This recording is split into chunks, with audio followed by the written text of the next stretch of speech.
আপনারা দেখছেন তারাপীঠ টিভি, সর্বদা সত্যের পথে।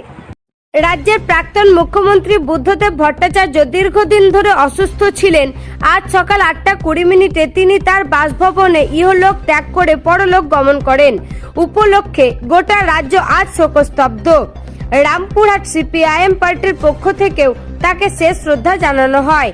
তার প্রতিকৃতি নিয়ে গোটা শহর জুড়ে মৌন মিছিল পালিত হয় এবং শেষে রামপুরহাটের পাঁচমাথার মোড়ে তার প্রতিকৃতি মাল্যদান করা হয় এবং তাকে শেষ শ্রদ্ধা জানানো হয়। তার মৃত্যুতে গভীর শোকাহত গোটা শহর রামপুরহাট পাঁচমাথায় তার জন্য 1 মিনিট নীরবতা পালন করা হয়। আসুন দেখি তারই কিছু ছবি।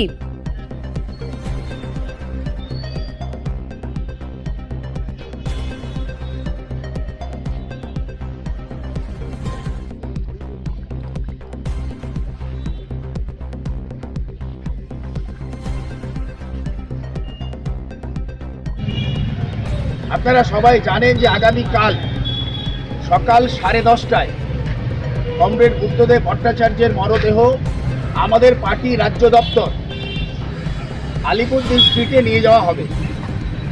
সেখানে আমাদের পার্টির সারা ভারতবর্ষের নেতাগণ, সমস্ত বামপন্থী দলের নেতাগণ, বিশিষ্ট ব্যক্তিবর্গ, সাহিত্যিক, শিল্পী, বুদ্ধিজীবী এবং অসংখ্য সাধারণ মানুষ তারা শ্রদ্ধা জানাবেন।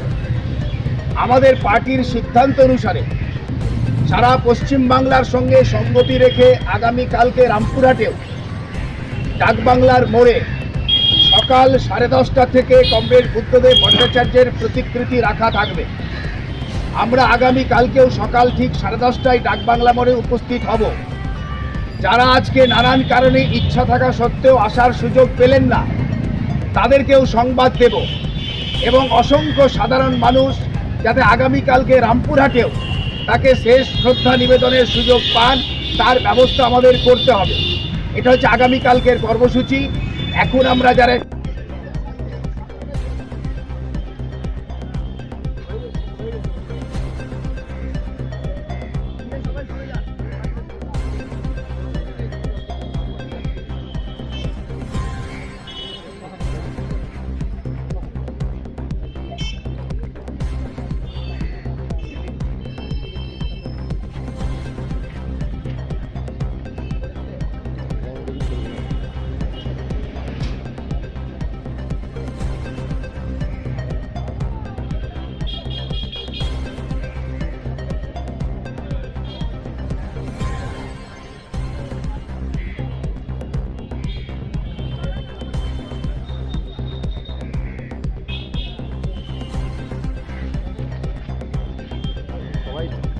যে যেখানে মালা দিচ্ছেন, মালা দিয়ে নিজের জায়গায় চলে যান।